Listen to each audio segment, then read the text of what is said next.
Hello everyone and welcome back to Oscar's Cozy Corner. Today I thought we would dive into some very intriguing details from the latest Disney Dreamlight developer update. Now, I know that I did an update breakdown yesterday where we went through it in detail, but I wanted to take a closer look at some of the new items. Last night on my live stream, my chat spotted something really interesting, and it looks like this upcoming Star Path might still have some villain-inspired items that might be hidden in plain sight. So let's break it all down and take a look. The first thing that chat pointed out were the fact that there were two guitars on the Star Path preview. Of course, we can see that they are on some sort of guitar rack, but at first glance, one of them has a sort of swirly tentacle-like details, and then it's also got a really rich purple color. Now, immediately, this gave us like Ursula vibes, so I think it's definitely a nod to the Sea Witch because it's got that dark, like underwater villain energy. So then, the second guitar, we looked and we thought, does this have some relation to a villain? If there's an Ursula one, perhaps there's another villain-inspired guitar in this? Initially, I thought it was Gaston-inspired, mainly because it looked like red and beige, and I was like, okay, this kind of looks like Gaston's outfit. You know, he wears the red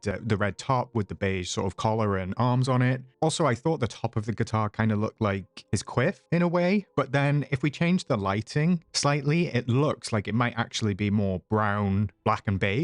So off the back of that, it started to look more like something that was tied to Scar. That color palette is definitely more his vibe. And then on top of that, it would make sense given that he and Ursula were two of the first villains that came to Dreamlight Valley. Of course, Gaston is locked behind the DLC, so Scar does seem like the more likely connection. But let me know what you think in the comments. Do you think that these two guitars are related to Ursula and Scar? I feel confident that they are, but I'd be interested to know what you think. Next up was the microphone stand, which is super subtle, but it definitely caught my eye and it caught a couple of members of my chat's eye. At the top of the microphone stand, there is what looks to be a golden hand holding the microphone. Now, this is quite niche, and I know that it might be a little bit of a reach, but our first thought was that it could be referencing the Hand of Midas from Aladdin. I know it's a bit of a stretch because the connection isn't super obvious, but the golden touch and the golden hand really gave off those vibes. If we do follow that, the Star Path, even though it's rock and concert inspired, could still be integrating the villains into each of the items, or at least some of the items. It is an interesting little detail to note. Now, obviously, the Hand of Midas comes from Aladdin and the King of Thieves, which is, I believe, the third installment in the Aladdin franchise after the initial release. So maybe that's too much of a reach for them to pull from something like that. But I mean, we got Oswald in the DLC. Anything can happen. Now moving on to a piece that really caught everyone's attention, and Cole in particular, who is a friend of the channel. He noticed that one of the icons on the female avatar necklace is the poison apple from Snow White.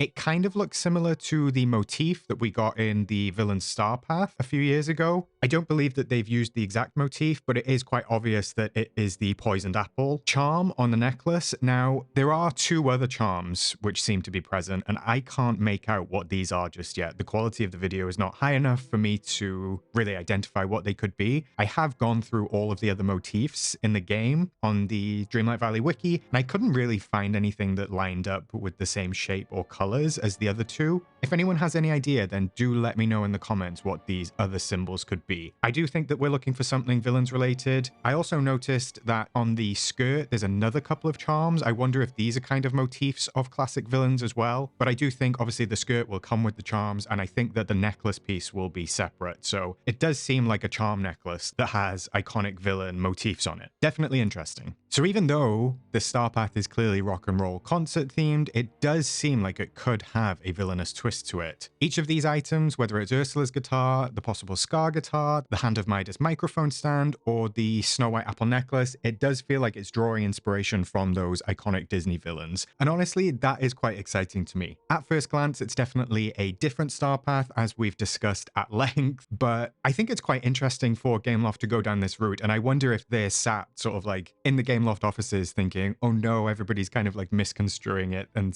not really seeing the vision that we're going for. So definitely keep an open mind. I love that we could still be getting a villain adjacent Star Path, even if it's not as overt as other years. What do you all think? Do you think that these items are actually villain inspired, or are we reading too much into it? I think that they are. Plus, speculation is half the fun. What else have we got to do? There's no Star Path on right now. So either way, I'm hyped to see what is in store for the rest of these items, especially because Courtney said that the Star Path, she said quite clearly actually in the video that the Star Path was villain, princess, and rock inspired. So I'm seeing the villain and rock crossover. What I'm waiting for is the Princess and Rock crossover, if that will come. I feel like there's a few more surprises in store, so definitely don't write the Star Path off just yet. If you've spotted any details that I missed, please do drop them in the comments. I'm eager to sort of dissect this a little bit more. But of course, don't forget to like, subscribe, and hit the notification bell so you don't miss out on any of the latest Dreamlight Valley news. I will see you next time, I will catch you in the next one, and I will, of course, see you in the valley.